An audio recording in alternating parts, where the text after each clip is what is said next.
September 21st, 2020.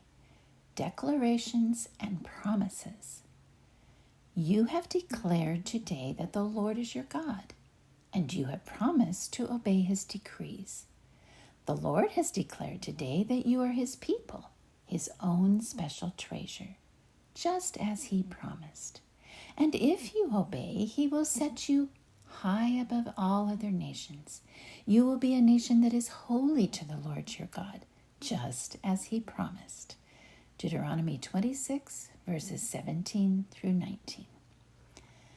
What a day this must have been, standing at the door of the long-awaited promised land, God and his people making declarations and promises to each other. Like the Declaration of Independence formally announced the beginning of independence from another country, so the Israelites formally declared the Lord to be their God from that day forward. And God declared they were his people, his own special treasure.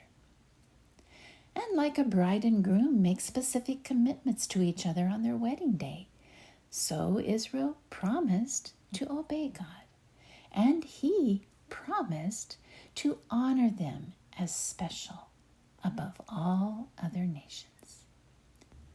These declarations and promises marked the beginning of Moses' final dying words, his persistent plea for the Israelites to live in relationship with the God he had showed them the past 40 years. Moses encouraged his people to publicly declare the beginning of this forever relationship and promise to obey to ensure the relationship would continue.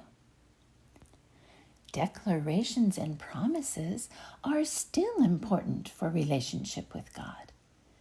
Through baptism in water, we publicly declare that Jesus is our Lord, and we promise to serve him for the rest of our lives.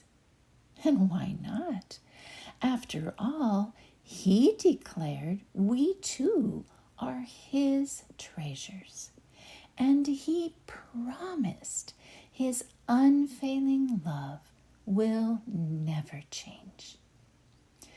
So, to that relationship, I declare I am in, and I promise to stay.